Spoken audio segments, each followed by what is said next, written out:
Bonjour Laurent. Bonjour. Tu es l'hôte de ces lieux. Ouais. Donc nous sommes ici à Monaco, le Sportel. Ouais. C'est le combien C'est la 33e édition. 33e édition. Et chaque année, il y a une nouvelle nouveauté. Il y a une nouveauté. Oui, Cette année, c'est quoi alors? Aujourd'hui, les nouveautés viennent surtout de par la présence des différents exposants qui apportent des nouvelles technologies. Et c'est notre cycle de conférences. Aujourd'hui, c'est vrai que c'est prédominé. On peut dire que c'est légèrement influencé par l'intelligence artificielle, la réalité augmentée. Donc ça, c'est des points très importants d'ailleurs que l'on développe pendant les conférences. Après, c'est au niveau du hall d'exposition, on a toujours nos clients traditionnels, donc les vendeurs de contenu, les broadcasters, les fédérations. Mais on a de plus en plus de nouvelles technologies qui viennent se greffer sur l'événement. Et je suis confiant pour le futur parce que le développement de Sportel viendra par le biais de ces nouvelles technologies qui viennent de plus en plus se greffer dans le business model du marché Sportel.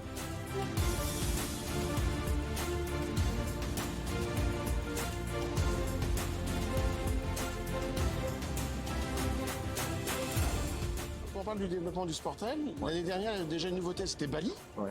Et là, il y en a encore une cette année. Ouais, ben c'est mon net motif. C'est vrai que j'ai besoin de challenge, j'ai besoin de travailler dans le développement, c'est ce qui m'intéresse. Et c'est vrai que là, on retourne à Bali en février, donc le 22-23. Et pour la première fois, donc on va partir en Argentine, à Buenos Aires, pour faire un Sportel là-bas. Et on va justement, l'objectif, c'est d'apporter la communauté européenne en Argentine et de les mettre en contact avec l'Amérique du Nord et l'Amérique du Sud. Est-ce qu'il y a aussi Miami ou il n'y aura pas Miami? Il n'y aura pas Miami, non, justement. Miami, c'était dans le passé. Et là, on a pris le choix de mettre en place un nouveau business model pour ces événements. Puisque là, aujourd'hui, on a la chance d'être, entre guillemets, on travaille en collaboration avec des investisseurs qui prennent en charge une partie de l'événement. D'accord. Voilà, déjà pour nous, le risque il est déjà un peu plus limité. D'accord, mais en gros, c'est d'avoir des Sportels par continent? Ben oui, aujourd'hui, notre objectif, c'est de développer la marque Sportel Rendez-vous au travers du monde, dans les continents les plus importants. D'accord. Excusez-moi. Ça sera l'Afrique alors, c'est le challenge d'après. On est en contact, tout à fait, on est en contact avec plusieurs pays africains. Ça se discute parce que bon, on ne veut pas faire n'importe quoi, donc il faut vraiment que ça soit, il faut s'assurer que les contacts ont les moyens de pouvoir nous héberger, nous accompagner financièrement, et après effectivement, c'est dans les objectifs.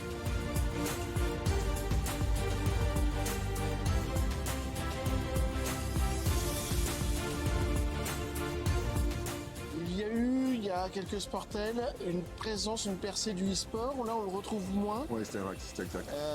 Est-ce que c'est juste que l'e-sport est un phénomène de mode ou est-ce qu'il a vocation à revenir au Sportel? Non, je pense plutôt que aujourd'hui, l'e-sport c'est vraiment un secteur très niche. Et je pense que c'est un secteur qui a plus sa place sur un événement à lui. D'accord. Excusez-moi.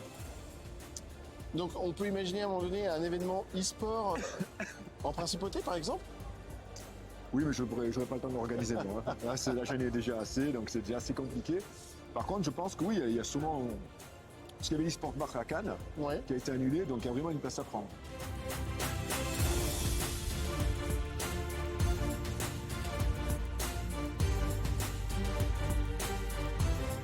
Entre les Sportels, il y a des questions d'organisation, mais il y a aussi des sports de combat. Oui, il y a le sport de combat. Sport de combat, il y a une chaîne, je crois, non, Laurent? Oui, j'ai lancé justement en 2021 la Fight Nation, la première plateforme 100% sport de combat. Aujourd'hui, la Fight Nation, ça représente quoi à peu près? Bah, c'est plus de 75 000 inscrits, c'est plus de 40 lives par an, donc on fait pratiquement entre 2 à 3 productions mensuelles.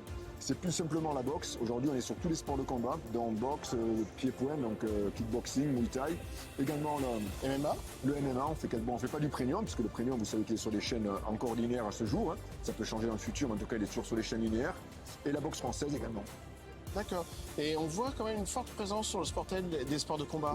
Oui, c'est un des sports avec le foot, le basket. C'est un sport qui est toujours populaire, et notamment le MMA. Donc c'est vrai qu'on a une forte participation de ces sports de combat sur le hall d'exposition, c'est exact.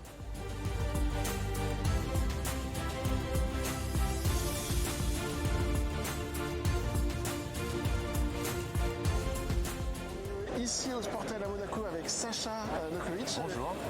Monsieur Sacha Nokovic de l'équipe, et monsieur l'expert droit télé. Avec Étienne Moiti, on Avec peut Étienne, hein. à faire ce sujet. Le Sportel, c'est quoi? Ça représente quoi pour toi? C'est le grand salon, peut-être le seul du monde, où on a les grandes ligues qui se réunissent pour parler avec le marché, c'est-à-dire avec les acheteurs, principalement les diffuseurs, quelques agences qui ont aussi leur propre stand pour faire du business. C'est plutôt un lieu de rencontre, d'échange, il n'y a pas beaucoup de deals qui se font ici, sauf en période de revente à l'international, comme la Ligue 1 par exemple en ce moment, c'est intéressant. Alors, si tu es à la tête de la Ligue 1, du coup, tu mets le paquet sur ce salon-là. On peut dire que c'est un événement important parce que si on vend marché par marché, on verra, hein, c'est pas sûr, peut-être qu'ils vont vendre un package global à un acteur, mais si on vend marché par marché comme ce qui se fait régulièrement, il vaut mieux se montrer et bien se montrer. D'accord, donc la Ligue 1 a mis le paquet là, si tu compares avec les autres stands, non? Comme les saisons précédentes, c'est-à-dire un peu à l'écart, mais joli stand malgré tout. Voilà, on va dire élégant, un stand élégant. Ouais. Voilà.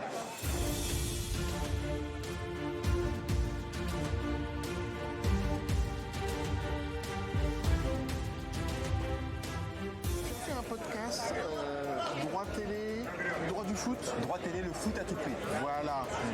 Sur ce podcast-là, tu reviens sur l'histoire des droits télé en France? Ouais, du premier appel d'offres en 1999 avec l'arrivée du premier acteur qui était PS, qui vient un peu chambouler le monopole du canal, jusqu'à aujourd'hui avec la surprise Orange, la surprise Beansport, la surprise malheureuse Mediapro et jusqu'à ces dernières semaines, la surprise Canal qui n'est pas présent à l'appel d'offres et qui le dit, ça c'est une première. Et du coup, déjà, qu'est-ce qu'on peut retenir? Quels enseignements on peut retenir de l'histoire qui pourraient nous être utiles pour l'avenir en France? Justement, c'est qu'il y a toujours une surprise. Orange, on ne les avait pas vraiment vus venir. Beansport, encore moins. C'était vraiment du last minute, dernière minute. Mediapro, encore moins. Je me rappelle du jour de la conférence de presse, on est tous surpris, alors qu'on suit ces sujets-là chaque jour, de l'arrivée de Mediapro. Et là, on a du mal à voir la surprise. Il y a la demi-surprise d'Azone, mais qui nous annonce dans la presse qu'ils sont très intéressés, mais qui ne sont pas là le jour de l'appel d'offres, en tout cas pas à ces montants-là. Apple, c'était la grande espérance de la Ligue. Pour l'instant, on ne les voit pas trop. Ce sera peut-être la surprise au final. Mais cette surprise-là, on a du mal à la repérer, et notamment après un appel d'offres qui est infructueux. Et c'est la première fois qu'on a un appel d'offres dans la totalité des droits qui s'annonce infructueux au final.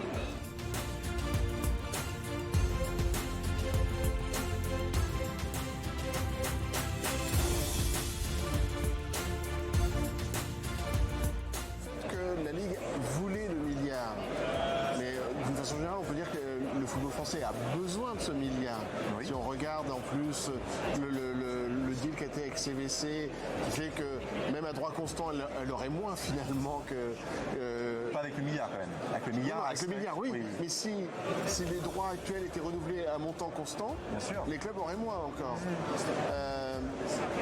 Comment on peut imaginer une sortie par le haut? Est-ce que c'est encore imaginaire? Parce que si on a moins, on rentre dans un cercle vicieux, non? Oui, bien sûr, c'est l'argent des droits télé, c'est 50 à 75% des revenus des clubs de Ligue 1. C'est ce qui leur permet d'acheter les joueurs, d'être compétitifs, y compris sur la scène européenne.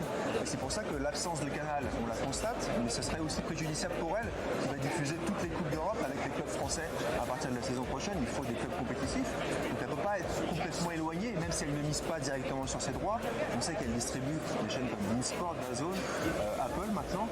Elle doit, entre guillemets, les encourager à investir aussi sur ses droits de Ligue 1. Oui, parce qu'on peut comprendre la position de Canal qui est désormais dans une position d'acheteur, mais on est sur un marché particulier où en fait l'acheteur et le vendeur sont interdépendants.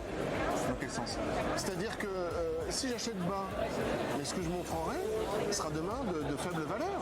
Donc quelque part, il faut que j'arrive à trouver un point d'équilibre où en fonction de mon économie, j'achète pas trop cher, mais j'ai quand même quelque chose d'intéressant à montrer. C'est l'histoire de Canal, ça a toujours été ça.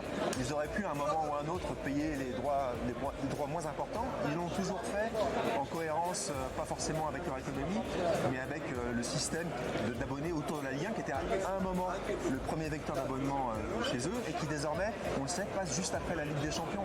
Donc il y a un changement de système à ce niveau-là. Mais si on regarde nos voisins britanniques, la première ligue, Sky a toujours accompagné, même en position de quasi-monopole, a toujours mis plus. C'est le principe. C'est un peu quand même ce que Canal a arrêté de faire à un moment donné, non?